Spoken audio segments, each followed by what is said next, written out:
Bonjour à tous, aujourd'hui c'est Anne-Christine Rousset du cabinet Duo Avocat qui va intervenir. Je vous propose, si vous avez des questions, de les mettre dans le chat, ou si nous ne sommes pas très nombreux, il y en a déjà, pardon. Bonjour à tous. Et si jamais il y a plusieurs questions qui reviennent, nous pourrons les dire à la fin oralement si nous restons en plus ou moins petit comité. Anne-Christine va nous présenter plusieurs questions, plusieurs outils juridiques aujourd'hui. Et ce que je vous propose, c'est d'attendre qu'elle finisse peut-être chaque outil pour poser les questions susceptibles par outil. Comme ça, elle aura peut-être répondu à un certain nombre de questions, si ça convient à tout le monde. Oui. Parfait. Alors, je laisse la main à Anne-Christine. Bonjour à toutes et à tous. Comme disait Solène, je suis Anne-Christine Rousset. Je suis avocate en droit social au sein du cabinet Duo Avocat. Duo Avocat est un cabinet qui intervient exclusivement en droit social auprès des entreprises. Et nous sommes, vu le contexte, particulièrement interrogés sur ces outils et que nous sommes amenés à mettre en œuvre également. Et il nous a paru intéressant de les partager avec vous aujourd'hui. L'objectif étant, vous le comprendrez, compte tenu du timing qui nous est imparti, de vous en faire une présentation synthétique. L'objectif étant de pouvoir faire la différence entre chacun de ces outils, d'une part, et puis d'autre part aussi d'apprécier la tâche à accomplir pour la mise en œuvre de ces outils, pour que vous puissiez appréhender le temps de préparation que cela peut demander. Et parce qu'on comprend bien que la plupart des entreprises sont aujourd'hui dans une situation de relative urgence. Voilà, donc on est vraiment sur de la synthèse, de la vulgarisation. Bien évidemment, j'essaierai au fur et à mesure de répondre à vos questions, en espérant que le timing nous permettra, sinon on pourra éventuellement poursuivre nos échanges hors connexion. Alors, je vous propose de commencer avec la présentation des outils. Donc, il nous a paru intéressant de faire le point sur l'activité partielle de longue durée, sur l'accord de performance collective, la rupture conventionnelle collective du contrat de travail et juste un petit rappel sur le télétravail puisque c'est encore bien d'actualité aujourd'hui. J'avais envisagé également d'aborder éventuellement les plans de départ volontaire et les licenciements économiques collectifs, mais peut-être que vu le timing, si ces sujets-là vous intéressent, on pourrait éventuellement y consacrer un webinaire à part entière, sachant que c'est quand même assez particulier et on espère bien évidemment ne pas en arriver là. Alors, je vous propose de débuter avec le dispositif d'activité partielle de longue durée qui avait été dénommé dans les textes au préalable comme étant le dispositif ARM. Alors, sachez que c'est exactement la même chose, parce qu'on peut, la question peut se poser. Dispositif ARM, c'est l'activité réduite pour le maintien dans l'emploi. Et donc, la loi parle de dispositif ARM et l'administration, elle, parle d'APLD. Bon, sachez que c'est exactement la même chose. En quoi consiste ce dispositif particulier ? L'idée, c'est effectivement de permettre aux entreprises de poursuivre le recours à l'activité partielle sur une période beaucoup plus longue. On verra tout à l'heure, ça peut aller jusqu'à 24 mois. Mais pour le coup, on aura une contrepartie à prendre, un engagement à prendre de maintien dans l'emploi et de formation. Ces deux engagements sont cumulatifs. Qui est concerné? Eh bien, toutes les entreprises. Et la loi nous précise qu'il s'agit d'entreprises qui sont confrontées à des difficultés économiques, mais dont la pérennité n'est pas compromise.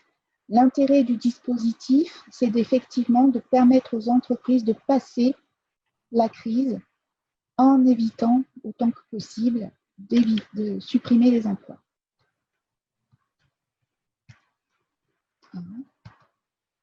Voilà. Pourquoi j'ai ça? Alors, comment ça nécessite un accord d'entreprise. Un accord d'entreprise qui peut être conclu selon les modalités de droit commun, mais qui sera soumis à la validation de la directe. Donc, on aura un contrôle de la directe sur cet accord. On a la possibilité également, si vous appartenez à une branche qui a conclu un accord et qui est étendu, de pouvoir appliquer de façon unilatérale cet accord de branche étendu. Ça nécessitera la consultation préalable du CSE. Ensuite, votre décision unilatérale, qui doit être quand même un document écrit, devra être soumise à l'homologation de la directe. Aujourd'hui, on a déjà de mémoire quelques accords de branche qui sont étendus ou en cours d'extension. On a la métallurgie, on a Syntec, on a la bijouterie de mémoire. Voilà pour l'essentiel. Que doit comporter l'accord? On a une partie qui est obligatoire et une partie facultative. Donc, c'est important de pouvoir appréhender justement ces mentions parce que ça, on va dire, oriente toute votre réflexion. Tout d'abord, bien évidemment, il faut prévoir la date d'effet et la durée de votre accord d'APLD, sachant que la loi prévoit la possibilité d'aller sur 24 mois consécutifs ou non sur 36 mois. Attention, vous verrez tout à l'heure que l'autorisation de la directe a une durée de validité de 6 mois au plus. Donc, cela doit aussi orienter votre réflexion. Peut-être que dans l'accord, vous devriez réfléchir à une période peut-être de 6 mois renouvelable à voir. Ensuite, il faut savoir que l'activité partielle consiste dans ce cadre-là à réduire le temps de travail dans la limite de 40%. Dans certains cas exceptionnels, on peut demander une dérogation auprès de la directe pour aller jusqu'à 50%. Donc, on n'est pas sur du 100% de fait. Ceci étant, cette durée du travail réduite, elle est appréciée sur la durée totale de l'accord. Ce qui veut dire que l'on pourrait très bien imaginer, en faisant des calculs savants, qu'on ait des périodes à 0 heure, donc une activité partielle, on va dire, totale, par cessation d'activité totale, et ensuite des périodes d'activité beaucoup plus importantes, l'objectif étant d'avoir une moyenne sur la durée totale de l'accord, une réduction de 40% ou de 50% si vous avez obtenu une dérogation. Là où ça se corse, c'est qu'il faut bien évidemment prévoir dans l'accord les activités et les salariés concernés par le dispositif. Donc, il va falloir identifier les services, une partie d'établissements qui seront impactés par cette activité partielle. Et ensuite, on a le nerf de la guerre qui consiste à prendre des engagements en matière d'emploi et de formation. Ces engagements, on verra tout à l'heure, ils sont détaillés. Pour l'instant, on s'est pas mal interrogé sur ce que pouvait recouvrir cette notion de maintien d'emploi. Est-ce que ça veut dire que quand un salarié quitte l'entreprise de façon naturelle, on va dire par une démission, par un départ à la retraite, ou bien parce qu'on l'a sanctionné, on l'a licencié pour motif disciplinaire, est-ce que pour autant on est obligé de le remplacer et donc de maintenir l'emploi? A priori, ce n'est pas le sens et l'esprit de la loi. Pour autant, ce n'est pas clair encore aujourd'hui. Ce que l'on peut vous recommander, c'est dans l'accord de mettre votre définition du maintien de l'emploi. Et généralement, cette définition devrait aboutir au fait de ne pas procéder de suppression d'emploi par licenciement pour motif économique. Voilà. Ensuite, vous avez un autre point qui est obligatoire à prévoir dans l'accord, ce sont les modalités d'information des organisations syndicales et du CSE. Voilà. Toujours à titre obligatoire, on devra, pour une DUE, alors attendez, j'ai sauté un slide, sur le contenu de l'accord, la partie facultative. Donc, on n'est pas obligé d'aller sur ce terrain-là. En revanche, bien évidemment, les organisations syndicales pourraient exiger de telles mesures. Notamment, on peut prévoir dans cet accord les efforts proportionnés que pourraient faire les dirigeants salariés, mandataires sociaux ou actionnaires qui pourraient donc faire en contrepartie les efforts demandés aux salariés. Donc, ça peut être des baisses de rémunération, un blocage des dividendes. Donc, ça, c'est à imaginer, sachant que la plupart des entreprises ont déjà pris de fait ce genre de décision en période de crise. Ensuite, on peut également prévoir des dispositions sur les modalités de prise de congé et des droits au compte personnel de formation, je vais y arriver, au CPF, pendant la mise en œuvre du dispositif, c'est-à-dire comment on peut mobiliser des heures pour faire des formations pendant l'activité partielle. Voilà. Et ensuite, on devra préciser les moyens de suivi de l'accord pour les organisations syndicales. Voilà pour les éléments facultatifs. S'agissant de la décision unilatérale de l'employeur, donc je rappelle, c'est dans le cadre où nous avons un accord de branche étendu qui prévoit le recours à la PLD, eh bien, on devra formaliser donc cette décision en précisant, on retrouve un petit peu les mêmes conditions, les conditions de mise en œuvre au niveau de l'entreprise. Tout simplement, on va préciser quels salariés sont concernés, pour combien de temps, dans quelle limite de durée du travail, etc. On retrouve les mêmes éléments que ceux prévus à titre obligatoire pour l'accord, sachant que, bien évidemment, la décision unilatérale devra suivre strictement les dispositions de l'accord de branche. Voilà pour, on va dire, le formalisme, sachant que en amont de cette préparation d'accord ou de cette décision unilatérale, il nous paraît impératif de faire un diagnostic économique et social de l'entreprise pour pouvoir justifier auprès des partenaires sociaux, le cas échéant, que ce soit délégués syndicaux ou même CSE, si vous n'avez pas de délégué syndical dans l'entreprise, eh bien, le recours à cette APLD. Et ce diagnostic sera également demandé ou, on va dire, regardé avec beaucoup d'intérêt par la directe lors de la validation de l'accord d'une part, ou de l'homologation de la décision unilatérale, mais surtout pour la délivrance tous les 6 mois de l'autorisation d'activité partielle. Pourquoi on a tous les 6 mois? Parce que la directe souhaite vérifier si au cours des 6 mois, eh bien, la situation de l'entreprise ne s'est pas améliorée et éventuellement on pourrait ne pas avoir d'autorisation si, heureusement, et tant mieux, l'entreprise se porte mieux. Voilà. Donc, vraiment, même si les textes ne le précisent pas expressément, il faut vraiment prévoir ce diagnostic social et économique en amont. Alors, je reviens sur l'obligation de maintien dans l'emploi. Les textes nous disent que cet engagement, par principe, porte sur l'intégralité des emplois de l'entreprise, c'est-à-dire que ce n'est pas uniquement les emplois des salariés placés en APLD. Donc ça, c'est le principe si je ne précise rien dans mon accord ou dans ma décision unilatérale. En revanche, j'ai la possibilité de préciser le contraire, c'est-à-dire de limiter mon obligation de maintien dans l'emploi et sa durée dans mon accord. Donc, bien évidemment, on a tout intérêt à le faire. J'ai vraiment un problème avec... Voilà. Quel contrôle de l'indirect? Une fois que j'ai signé mon accord avec mes délégués syndicaux ou avec mon CSE, parce que je peux aussi conclure mon accord selon des modalités dérogatoires, eh bien, je vais le soumettre à la validation de la directe qui dispose d'un délai de 15 jours pour prendre sa décision.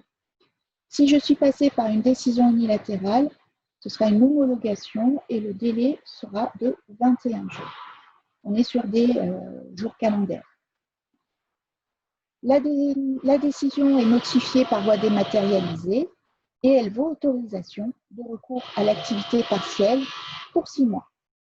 Et ensuite, elle sera renouvelée par période de 6 mois au vu du bilan transmis par l'employeur. Donc, ça suppose que, au vu du diagnostic que j'ai fait initialement, eh bien, on devra faire une analyse des 6 mois écoulés par rapport au diagnostic, qui était le point de départ.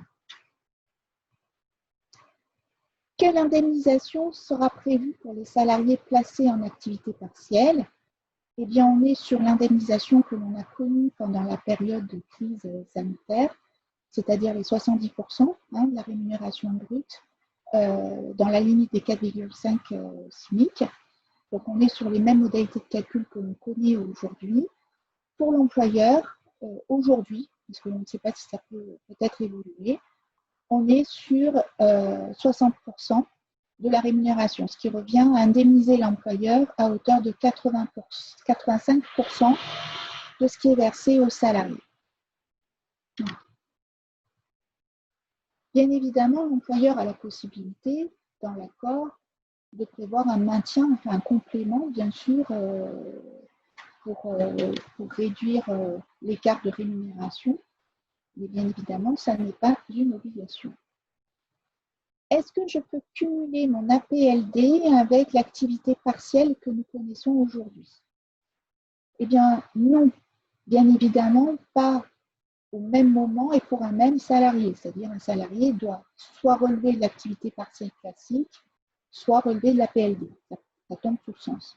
En revanche, je peux bien évidemment avoir deux populations dans l'entreprise, une qui va être concernée par l'APLD et une autre par l'activité partielle, sachant que là, on nous dit que ce sera nécessairement pour un autre motif que la conjoncture économique, parce que ça fait double emploi avec l'APLD. L'entrée en vigueur de l'APLD, ça existe théoriquement depuis le 1er juillet, mais c'est vrai qu'on a encore des décrets qui sont parus très récemment. Et le dispositif prend fin le 30 juin 2022. Avant de passer à la suite, est-ce que vous avez des questions?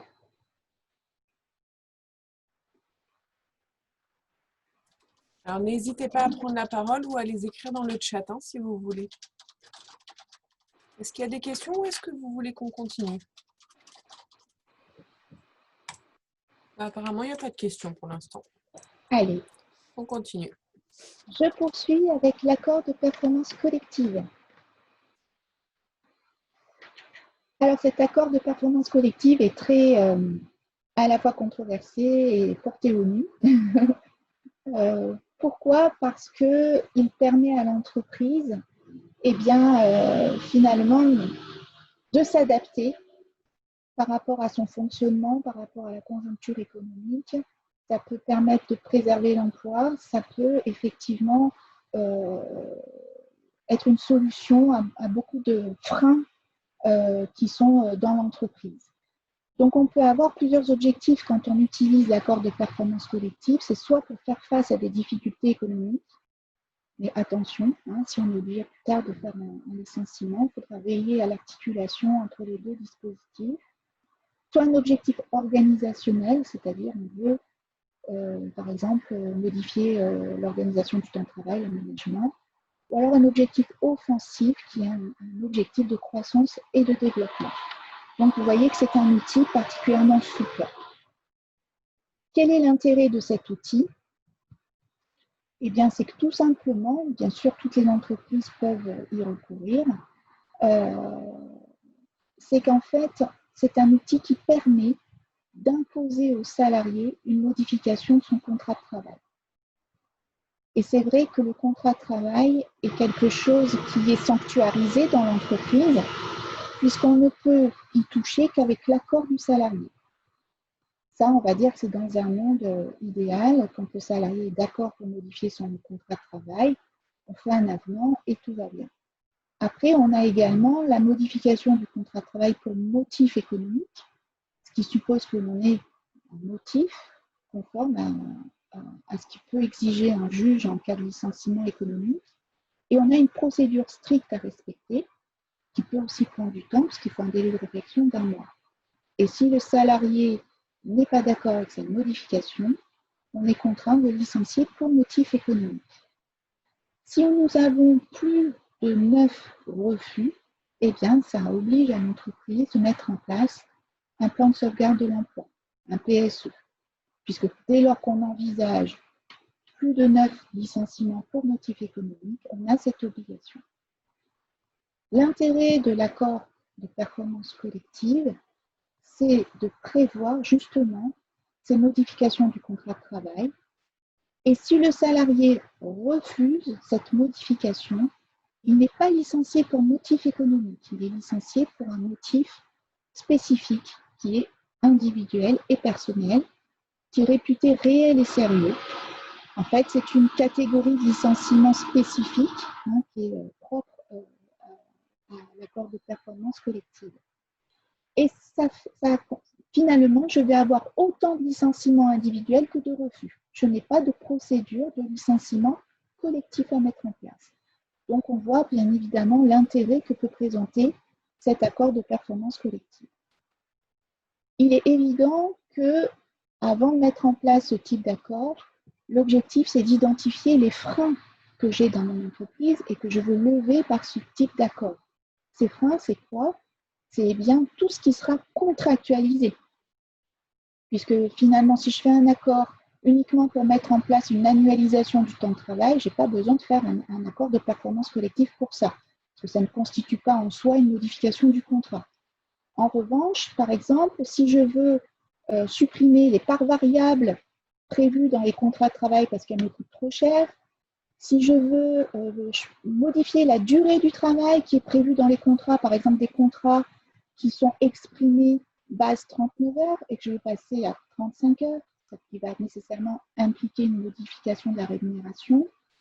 Si je veux supprimer une prime de 13e mois qui a été contractualisée, qui a été écrite dans le contrat de travail par maladresse certainement, eh bien, j'ai tout intérêt, effectivement, si je veux modifier les contrats de travail de mes salariés, à passer par l'accord de performance collective. Alors, bien évidemment, vous allez me dire, mais comment je vais faire accepter à mes délégués syndicaux quand j'en ai ou à mon CSE de signer un tel accord qui revient effectivement pour les salariés à perdre certains avantages ou certains droits. Et bien là encore, je vais revenir à mon diagnostic économique et social à me faire en amont. Et l'idée, c'est de vraiment démontrer et essayer de convaincre les partenaires sociaux que cet accord est nécessaire finalement au bon fonctionnement de l'entreprise et que c'est nécessaire, alors aujourd'hui, je tiens ce discours parce qu'on traverse une crise, nécessaire pour passer la crise et éventuellement éviter les licenciements autant que faire se peut. Donc, ça nécessite en amont d'ouvrir ces négociations, de préparer un argumentaire et vraiment pour permettre de convaincre autant que faire se peut. Ça, c'est une première chose. Après, dans l'accord, on peut prévoir aussi des éléments qui seront incitatifs ou des contreparties. Bien évidemment, ça ne fait pas partie des clauses obligatoires prévues par la loi, mais ça relève du bon sens et de la négociation de l'accord. Donc, on va peut-être, selon ce sur quoi on veut appuyer, par exemple, si on veut inciter les salariés à accepter la modification parce que vous n'avez pas l'intention de vous séparer parce que vous souhaitez conserver le savoir-faire dans votre entreprise, eh bien, on va peut-être imaginer une prime à l'acceptation de la modification ou toute autre mesure incitative à l'acceptation. À l'inverse, si je suis conscient que finalement, j'aurai peut-être plus de refus que d'acceptation et donc des licenciements, on peut également mettre le curseur sur des mesures d'accompagnement des salariés qui seraient licenciés, en imaginant par exemple une indemnité de licenciement majorée, ou alors du financement de l'outplacement, ou alors financement de formation. On peut également prévoir ce genre de choses pour que ça puisse finalement être présentable devant les partenaires sociaux et acceptable et qu'eux-mêmes puissent défendre ce projet auprès des salariés parce qu'il faut aussi se mettre à la place des partenaires sociaux qui signent. Il faut qu'ils puissent expliquer ce sur quoi ils se sont engagés. Alors, comme je disais, l'accord de performance collective, ça sous-entend nécessairement un accord collectif d'entreprise, de groupe, conclu selon les modalités de droit commun. Donc, je peux très bien passer par les modalités dérogatoires si j'ai un CSE, par exemple. Est-ce que j'ai la nécessité de consulter le CSE, notamment quand j'ai des délégués syndicaux avec qui je vais négocier mon accord? Eh bien, pour mémoire, on a un article du Code du travail qui nous dit que maintenant, on n'est pas, le CSE n'a plus à connaître des projets d'accord d'entreprise. donc on n'a plus à informer et consulter le CSE préalablement à la signature d'un accord. En revanche, on a une curiosité quand même dans le texte spécifique à l'accord de performance collective, où on nous dit que le CSE a la possibilité de mandater un expert comptable pour qu'il puisse finalement assister les organisations syndicales dans leurs négociations. Donc, si on veut que le CSE puisse mandater un expert comptable, ça suppose bien évidemment que l'on provoque une réunion. Alors, bien évidemment, ça pourrait être une réunion extraordinaire à la demande du CSE, mais ça laisse quand même entendre qu'à un moment donné, il faudra informer et consulter le CSE, notamment sur finalement le projet et le contenu même du projet, parce que si par exemple on modifie l'aménagement du temps de travail, si on modifie les conditions d'emploi, eh bien ça relève pour moi de la nécessité d'informer et consulter le CSE sur tout ce qui concerne la marge générale de l'entreprise, en tout état de cause. Anne-Christine, on a une question, excusez-moi qui date il y a un petit moment maintenant. Pour les entreprises de moins de 9 salariés, est-ce qu'il y a une limite, un quota, si ce sont des primes prévues dans la convention collective? Ok. J'ai pas compris. Pour être transparente avec vous, peut-être que vous pouvez reprendre la main. Une visite pour une classe, mais la classe a annulé justement chez Transcad. Et en fait, ce qu'ils avaient fait, c'est qu'ils avaient 28 élèves et ils souhaitaient faire 2 groupes de 14. Enfin, moi, j'entends une autre conversation. Oui, moi aussi, j'entends une autre conversation. Oui, je suis désolée, c'est ma collègue qui est en ligne à côté. En fait, ok, très bien. Je coupe mon micro. Pas de souci. Oui, bonjour. Quand vous avez parlé de quotas pour de plus de 9, comment ça se passe pour les entreprises de moins de 10 salariés qui font un accord? Alors, tout à l'heure, quand j'ai parlé de quotas, c'était dans le cadre d'un exemple sur le licenciement pour motif économique. Ok. Quand on a des refus de modification du contrat de travail et quand on a donc un projet de licenciement économique qui touche au moins 9 salariés, je suis obligée de mettre en place normalement. Donc, c'est dans ce cadre-là. Voilà. Ok. Donc, pour répondre précisément à votre question, n'importe quelle entreprise peut négocier ce type d'accord d'entreprise puisqu'on peut le mettre en place selon les modalités dérogatoires. Donc, par exemple, pour les entreprises de moins de 11 salariés qui n'ont pas de CSE, la question, ce serait de savoir est-ce qu'on pourrait conclure un accord par référendum. Pour l'instant, rien ne s'y oppose, mais ça me paraît quand même assez compliqué parce que finalement, ça revient à demander l'accord des salariés sur une modification du contrat qu'on envisage. Et par principe, on n'est pas censé leur demander leur accord. Donc, c'est un point encore qui reste à éclaircir.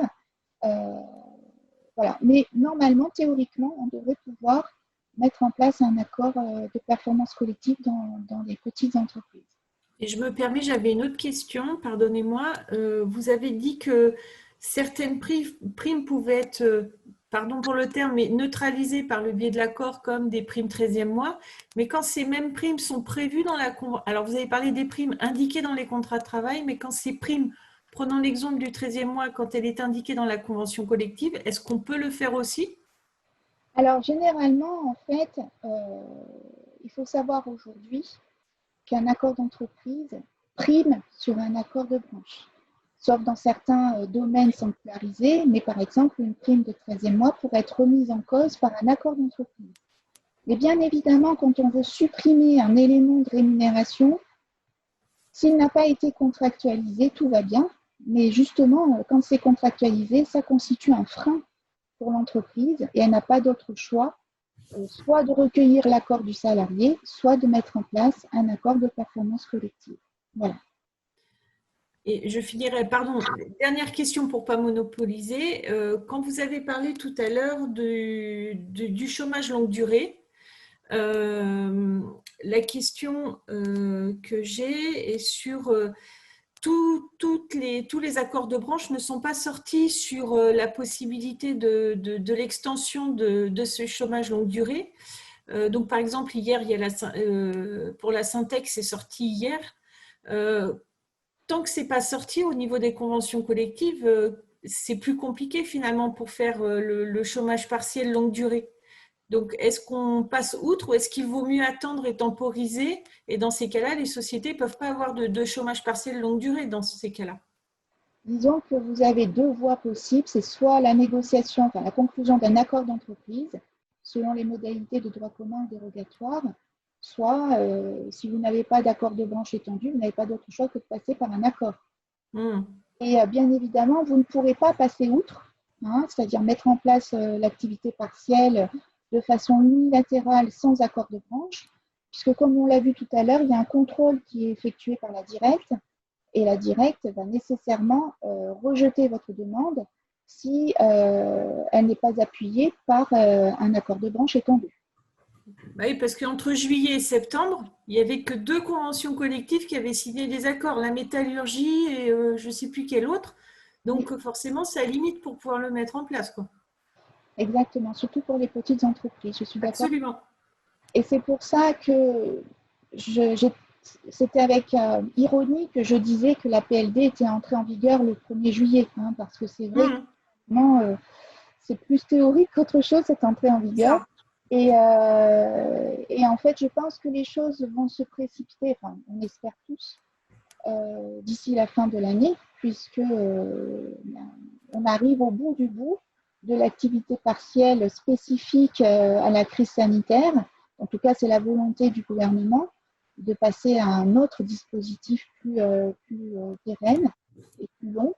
Mais pour l'instant, effectivement, si les branches ne bougent pas plus, soit on va peut-être avoir une modification des textes sur ce point, soit on va avoir un délai supplémentaire. Mais c'est vrai que pour délai supplémentaire pour prolonger l'activité partielle, on va dire classique que l'on connaît aujourd'hui, sachant qu'elle a déjà été repoussée au mois de novembre, hein, parce qu'au départ, ça devait prendre fin à la fin du mois de septembre.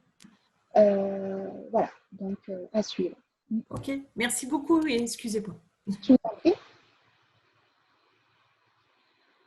Alors, on poursuit sur l'accord de performance collective. Donc, effectivement, dans les questions en suspens, c'est ce que je vous disais tout à l'heure. Comment faire appel à un expert finalement si on n'a pas d'obligation stricto sensu de consulter le CSE. Donc, bon, ça, c'est à voir en pratique.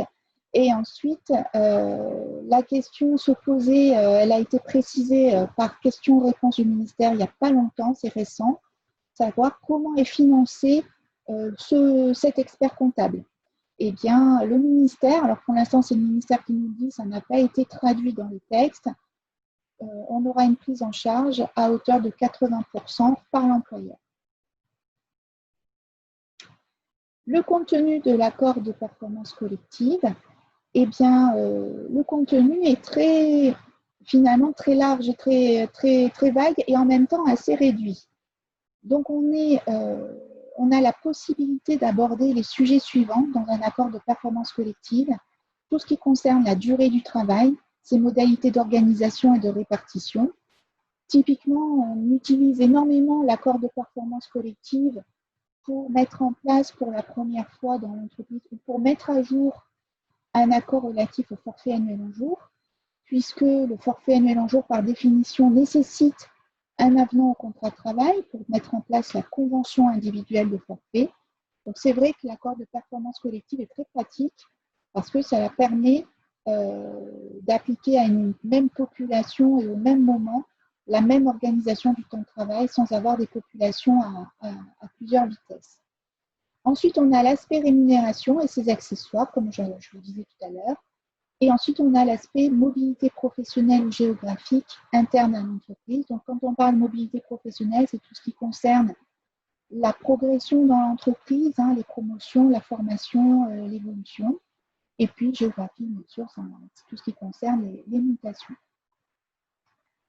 Alors, comme je vous disais tout à l'heure, le principal intérêt de l'accord de performance collective, eh bien, c'est d'imposer aux salariés, quand l'accord est signé, bien évidemment, d'imposer de plein droit aux salariés, c'est-à-dire de façon automatique, les dispositions prévues par l'accord, sans que les salariés puissent s'y opposer. Donc, finalement, l'employeur n'a pas à solliciter l'accord de chaque salarié. En revanche, il va devoir demander à chaque salarié, informer, on va dire plutôt, chaque salarié des nouveautés prévues par cet accord et du droit dont dispose le salarié d'accepter ou de refuser ces modifications de son contrat de travail. Et le salarié va disposer d'1 mois pour faire connaître son refus. Si le salarié refuse, donc il faut que ce soit un refus qui soit clair, express, eh bien, ça suppose que l'employeur a la possibilité, ça reste une faculté, d'engager dans les 2 mois le licenciement du salarié par une procédure individuelle de licenciement, comme on l'a vu tout à l'heure. Ce qui veut dire que si j'ai plus de 10 licenciements, parce que j'ai plus de 10 refus, je n'ai pas de plan de sauvegarde de l'emploi à mettre en œuvre, puisque je n'ai pas appliqué la procédure de licenciement pour motif économique. Dans les mentions obligatoires de l'accord, j'ai un accompagnement minimum qui est prévu par la loi, qui est d'abonder le compte personnel de formation du salarié d'au moins 100 heures, ce qui représente une somme de 3 000 €, puisque maintenant c'est monétisé. Bien évidemment, comme je vous disais tout à l'heure, l'accord de performance collective peut être amélioré, renforcé quant aux mesures d'accompagnement. On peut prévoir des indemnités de licenciement majorées, on peut prévoir un abondement du CPF supérieur ou d'autres modalités d'accompagnement pour faciliter le retour à l'emploi du salarié. Quel contrôle? Eh bien, finalement, la signature de l'accord suffit. On n'a pas besoin de solliciter la validation de la directe sur cet accord. Clairement, c'est la négociation collective d'entreprise qui prime et on considère que finalement, si les partenaires sociaux ont été d'accord pour signer cet accord, eh bien, il produit pleinement tous ses effets. Voilà pour l'accord de performance collective. Est-ce que vous auriez d'autres questions?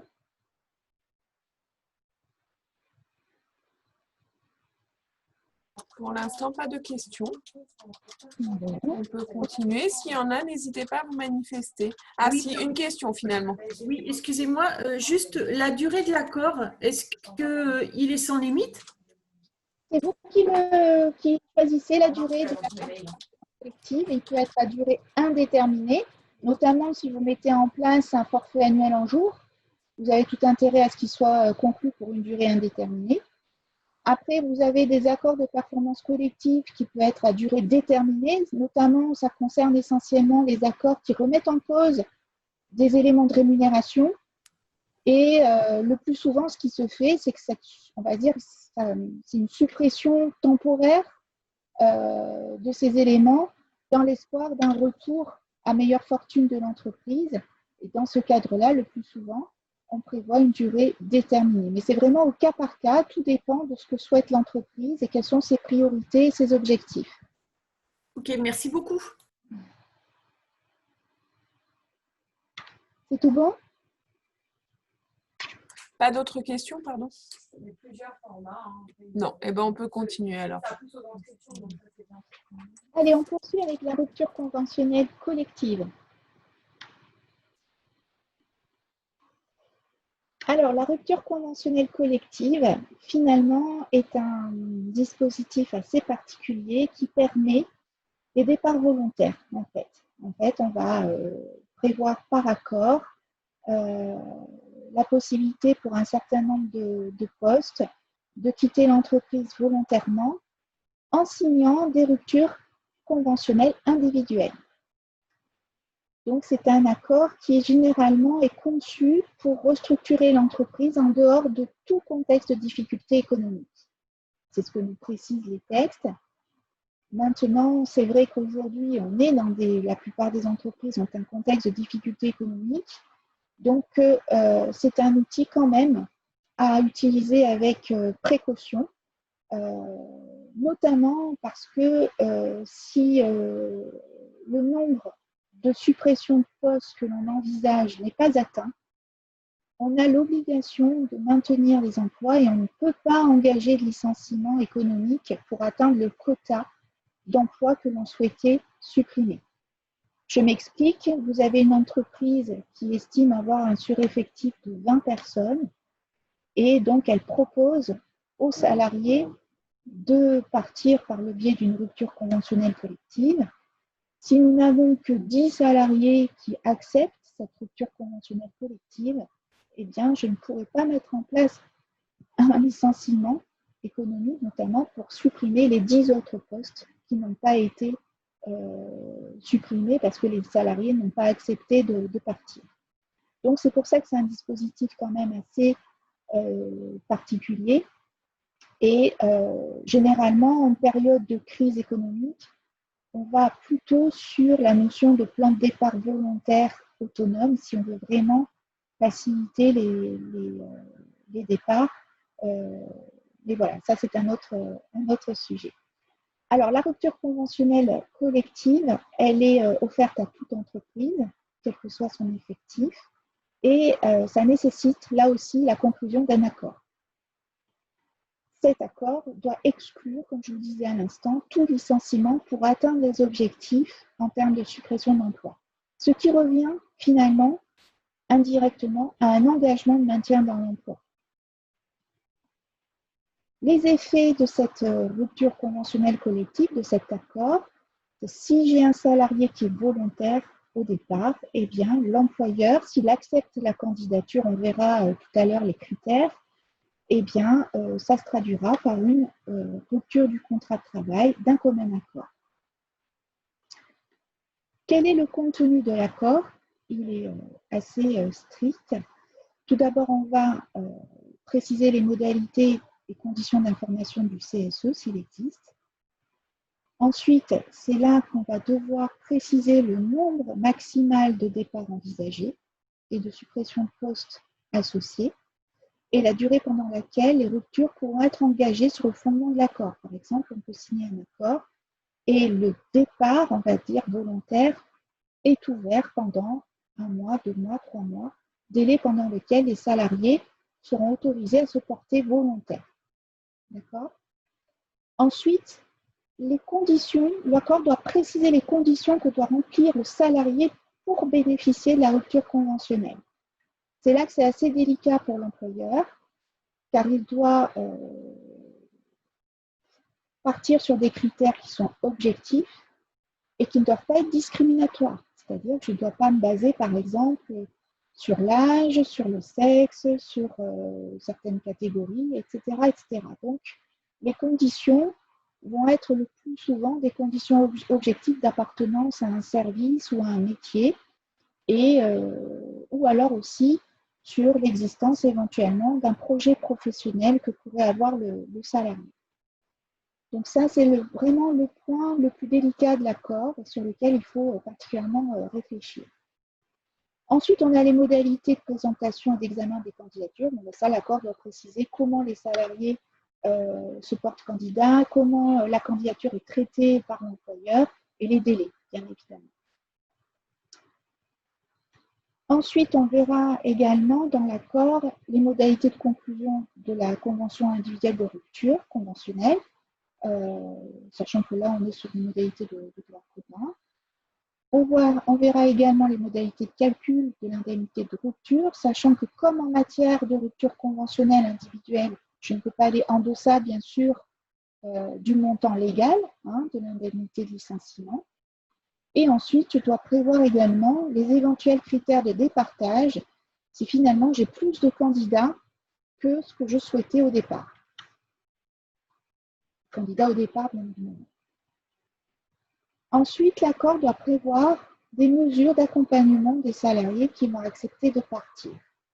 Et là, on vient vous préciser que ça devra comporter notamment des mesures de reclassement externe, telles que le congé de mobilité, ça c'est prévu par un accord du GPC s'il y en a un dans l'entreprise, les actions de formation, de validation des acquis et de l'expérience, des VAE, les actions de soutien à la création d'entreprises, etc. Grosso modo, on retrouve ici la plupart des mesures qui doivent être prévues dans le cadre d'un plan de sauvegarde de l'emploi. Donc, en termes de coûts, c'est à mettre également dans la balance. Il faut bien évidemment chiffrer cela avant d'aller plus loin dans ce genre d'accord, sachant que bien évidemment, comme on est dans le cadre d'une négociation d'un accord, les partenaires sociaux vont être particulièrement regardants et exigeants sur la qualité de ces mesures d'accompagnement. Il en sera de même de la directe, puisque la directe va donner sa validation, on le verra tout à l'heure, sur l'accord. Ensuite, je devrais prévoir, bien sûr, dans l'accord, des modalités de suivi de sa mise en œuvre. J'en parlais à l'instant, l'accord devra être validé par la directe, avec toujours le même délai de 15 jours, sachant que la directe va notamment vérifier, bien évidemment, que je ne prévois pas de licenciement si je n'atteins pas mon quota de suppression d'emploi, que le contenu de l'accord est conforme aux exigences légales, c'est-à-dire notamment s'il comporte bien toutes les mesures d'accompagnement, et bien sûr, après, vérifiera la régularité de la procédure d'information du CSE. Ce sont les 3 points principaux qui seront vérifiés par la directe. Vous constatez ici qu'il n'y a pas de possibilité d'homologation d'une décision unilatérale. Cette possibilité-là n'est pas envisagée dans le cadre d'une rupture conventionnelle collective. On ne peut passer que par le biais d'un accord d'entreprise. C'est là toute la différence avec un plan de départ volontaire qui, lui, peut être mis en place de façon individuelle, unilatérale. Voilà pour la rupture conventionnelle collective. Est-ce que vous avez des questions sur ce dispositif un peu particulier? N'hésitez pas à les écrire ou à nous les donner directement, si vous voulez. Est-ce qu'il y a des questions? Non. Eh bien alors, on peut continuer. Bon, ben on va terminer avec le télétravail. Peut-être qu'il suscitera un peu plus de questions parce que c'est beaucoup plus, on va dire, généralisé comme pratique dans les entreprises. Donc, il m'a paru important de faire un petit point sur ce télétravail puisqu'on sait que nos partenaires sociaux sont en train de réfléchir à la question et beaucoup d'entreprises sortent du confinement en se disant est-ce qu'on a intérêt ou pas à encadrer ce télétravail que l'on a mis en place pour la plupart des entreprises de façon, on va dire, précipitée et dans l'urgence. Et ce télétravail suscite aujourd'hui un certain nombre de questions. Alors, un petit point vraiment rapide. Quelle modalité de mise en place? Est-ce que je suis obligée de passer par un accord collectif? Est-ce que je dois passer par une charte? Ou est-ce que je peux me passer de tout ceci? Eh bien, en fait, on a la possibilité de faire tout ce que l'on veut. Sachant que, bien évidemment, on peut faire par accord d'entreprise. L'intérêt, c'est bien évidemment de passer par là, notamment vis-à-vis des partenaires sociaux. C'est quand même bien d'avoir un dialogue social sur cette thématique. Si je n'ai pas d'accord d'entreprise, j'ai la possibilité de le mettre en place de façon unilatérale dans l'entreprise par le biais d'une charte rédigée par l'employeur et qui pourra être donc diffusée après avis du CSE. Et si je n'ai ni l'un ni l'autre, j'ai la possibilité, malgré tout, de passer par le télétravail, par un accord, on va dire, entre le salarié et l'employeur, formalisé par tout moyen. Donc ça peut être par avenant au contrat de travail, ou tout simplement par un échange de mails, où on a clairement un accord qui ressort des termes de cet échange. Bien évidemment, notre préconisation est de passer soit par un accord, soit par une charte, pour pouvoir, autant que faire se peut, encadrer ce télétravail et notamment préciser les conditions pour vous qui sont à réunir pour accepter ou refuser le départ en télétravail du salarié. Ça, c'est une première chose. Et la deuxième chose, c'est aussi d'encadrer le télétravail dans le temps. Est-ce que je limite le télétravail à 1 ou 2 journées par semaine, ou même tous les 15 jours? Est-ce que je peux permettre un télétravail à 100% du temps de travail du salarié? Est-ce que je vais faire du télétravail que dans des situations exceptionnelles, comme par exemple les intempéries, les grèves de transport, des risques d'épidémie comme on a pu connaître. Donc voilà, donc ça permet effectivement à l'employeur de définir les règles du jeu et ça lui évite les questions des salariés qui, tous les jours, peuvent venir frapper à sa porte et dire « moi, je voudrais du télétravail ». À un moment donné, effectivement, ça peut être intéressant pour l'employeur de définir ces règles et qu'elles soient claires pour tout le monde. Pourquoi ça a un intérêt? Parce que quand les règles ne sont pas précisées, eh bien, il y a toujours la suspicion de se dire « mais pourquoi mon collègue c'est oui et moi c'est non ?» Et donc, ça génère nécessairement des polémiques dans l'entreprise. Et bon, il y a suffisamment de sujets comme ça polémiques, si on peut s'en éviter un sur une question qui est aisément gérable, ce n'est que mieux. Les aspects à ne pas négliger, comme je vous disais tout à l'heure, bien évidemment, moi j'ai eu le cas notamment d'une entreprise qui était partante pour le télétravail, qui se lance dans un accord et qui au final s'est retrouvée après coup coincée parce qu'elle ne disposait pas des outils informatiques suffisants et nécessaires pour ses salariés. Donc au final, l'accord de télétravail n'a pas pu être mis en œuvre dans l'immédiat. Donc, en amont, bien évidemment, ça tombe un peu sous le sens, mais ce n'est pas si évident que ça, de vérifier si on a l'équipement informatique approprié. Et ça va au-delà de la mise à disposition d'un ordinateur, ça va sur la sécurisation du réseau, l'accès au réseau depuis l'extérieur à l'entreprise. Et donc, ce sont des éléments, là aussi, à prendre en considération en termes d'ingénierie informatique. Ensuite, on a l'aspect protection des données et sécurité informatique. Ça fait partie de ce dont je viens de vous dire, mais surtout côté salarié, c'est-à-dire qu'une fois que vous aurez mis en place des outils informatiques sécurisés, il faudra vous assurer que le salarié utilise ces outils selon les règles de sécurité que vous avez mises en place.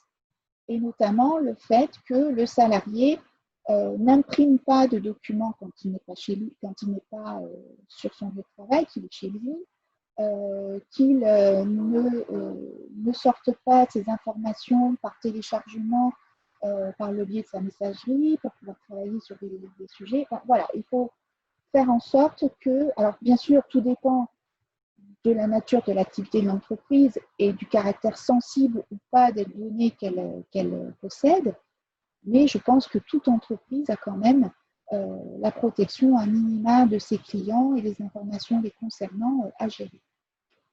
Ensuite, il y a un grand sujet qui pose souvent question, ce sont le sujet des frais liés au télétravail.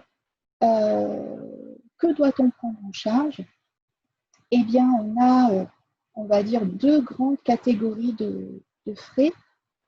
On a la fameuse indemnité d'occupation du domicile personnel du salarié, qui a été, on va dire, instituée par la jurisprudence. C'est la Cour de cassation qui est venue dire que quand l'employeur impose, ça j'appuie bien là-dessus, impose au salarié de travailler à son domicile, eh bien, il se doit d'indemniser le désagrément qu'il cause au salarié de devoir consacrer une partie de son domicile à son activité professionnelle. Donc, c'est un cas particulier qui est quand même assez rare. Enfin, ça dépend des entreprises, mais on va dire que ce n'est pas le plus répandu. C'est l'entreprise qui finalement décide de supprimer ses bureaux physiques et vraiment de recourir au télétravail de façon généralisée et impose ce télétravail aux salariés. Ensuite, on a les frais liés au fonctionnement en lui-même du télétravail, c'est-à-dire le fait que le salarié utilise bien son électricité, son eau, sa ligne téléphonique, sa ligne Internet, etc. Et tout ceci pour un usage professionnel. Ces frais doivent être indemnisés par l'employeur, c'est une obligation, puisqu'on a une obligation générale de prise en charge de tous les frais exposés par les salariés pour le compte de leur employeur. Alors pendant très longtemps, il y a eu une discussion à ce sujet, puisque avec les ordonnances Macron, on a supprimé cette notion de prise en charge des frais dans les textes liés au télétravail. Mais là-dessus, à l'époque, il y a eu des explications données, c'est qu'il n'était pas nécessaire d'écrire quelque chose qui est évident. L'employeur doit prendre en charge les frais professionnels de ses salariés, quels qu'ils soient, y compris ceux liés au télétravail. Une fois qu'on a dit ça, on était confronté à une difficulté matérielle qui était d'évaluer les frais. Puisque vous savez que les frais professionnels, normalement, échappent aux cotisations de sécurité sociale, puisqu'il s'agit d'un remboursement de frais. Et pour autant, l'URSSAF imposait de faire un remboursement au réel, c'est-à-dire sur justificatif et surtout une correspondance très exacte entre ce qui est payé par l'entreprise et les frais exposés par le salarié.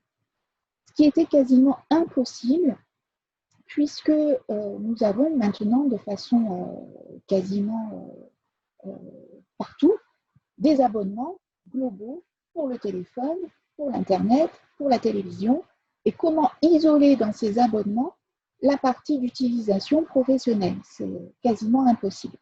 Ce qui faisait que finalement, les entreprises étaient régulièrement redressées sur les frais versés de façon forfaitaire aux salariés. Bon, heureusement, ça ne représentait pas des sommes énormes, mais sur le principe, c'est relativement choquant.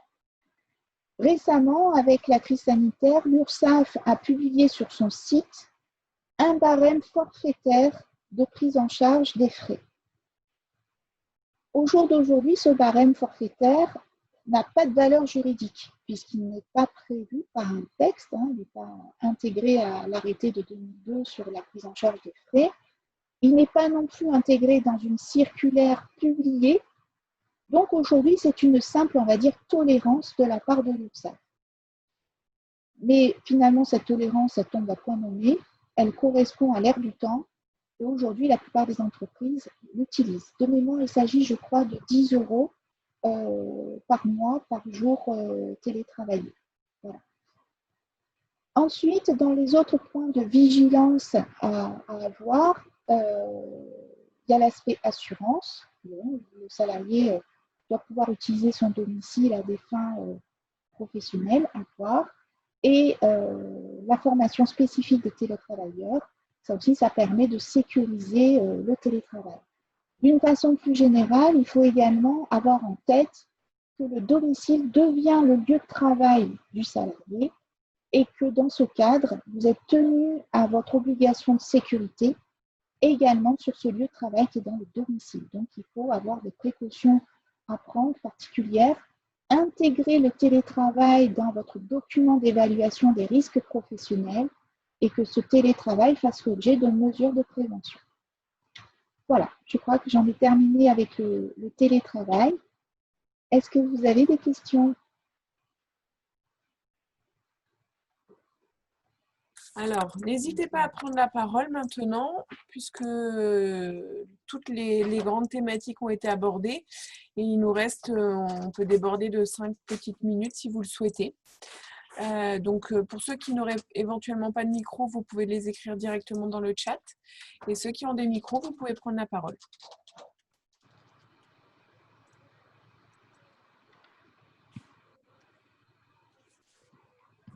Allez-y. Une petite question, enfin 2 petites questions s'il vous plaît sur le dernier slide. Quand vous parlez des assurances et formations spécifiques, cela consiste en quoi exactement? C'est sur le contrat d'assurance du domicile du salarié ou c'est sur il faut intervenir sur l'assurance de la société?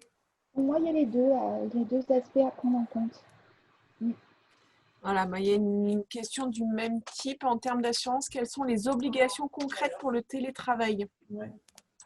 Eh bien, en fait, il faut vérifier que l'assurance du salarié permette l'utilisation à titre professionnel du domicile, parce que généralement, le domicile est assuré en tant qu'habitation, pas en tant que local professionnel. Maintenant, vous n'êtes pas en train de monter une petite entreprise dans votre domicile, simplement, il faut en informer votre assureur, quand je parle du salarié, le salarié doit informer l'assureur de ce télétravail et éventuellement recueillir auprès de lui une attestation comme quoi il est autorisé, il est couvert dans le cadre de sa responsabilité civile habitation pour son activité de télétravail. Voilà. En fait, le seul cas, enfin, je n'ai pas forcément une imagination débordante sur ces sujets-là, mais on peut peut-être imaginer un court-circuit qui serait occasionné par l'ordinateur portable mis à disposition par l'entreprise et qui serait à l'origine d'un incendie et donc de la destruction du domicile, voire même des domiciles, enfin, des logements voisins. Voilà, il faudrait s'assurer qu'effectivement l'assurance pourrait couvrir ce type de risque. Et en cas d'accident de travail? Oui, c'est-à-dire du coup, c'est… Alors, l'accident de travail, pendant le télétravail, enfin, on est censé respecter ses horaires habituels de travail. Ok. Et on va dire connecté pendant ses horaires de travail. Et non, si on a un accident qui survient pendant ces horaires, c'est par nature, on va dire, un accident du travail. Donc, ça oblige aux salariés, bien sûr, de vous en informer, vous de faire la déclaration, et le cas échéant, parce que vous savez que tout accident du travail doit être déclaré, même si l'employeur a des soupçons ou des doutes sur la réalité de cet accident. Et ensuite, c'est à la CPAM de faire son enquête si l'employeur fait des réserves.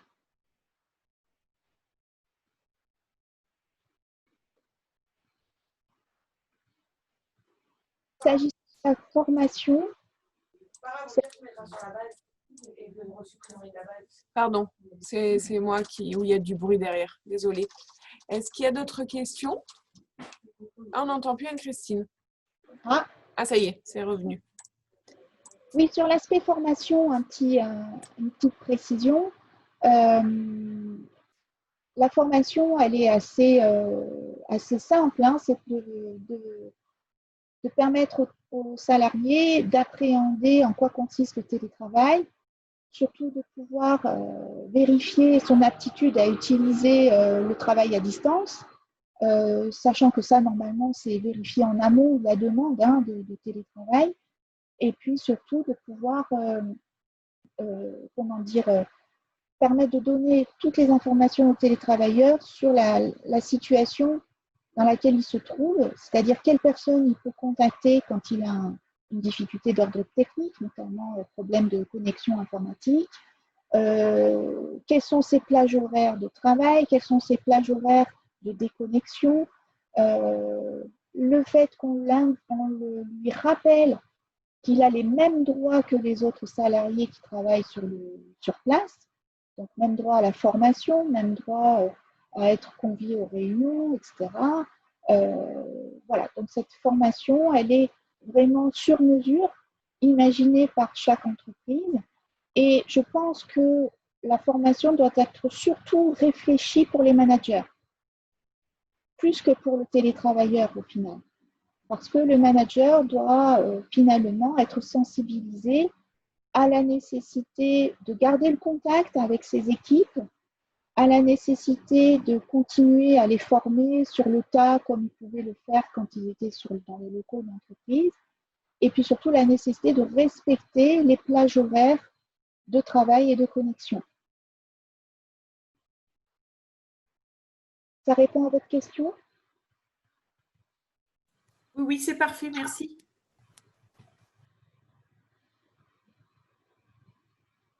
Y a-t-il d'autres questions?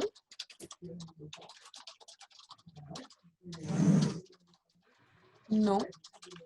Alors, Anne-Christine remet ses coordonnées, donc vous pouvez la joindre à tout moment par mail ou par téléphone. Ils sont très à l'écoute. Alors oui, on va essayer. Simplement, on va voir si elle a bien fonctionné, si l'enregistrement a bien fonctionné ce matin.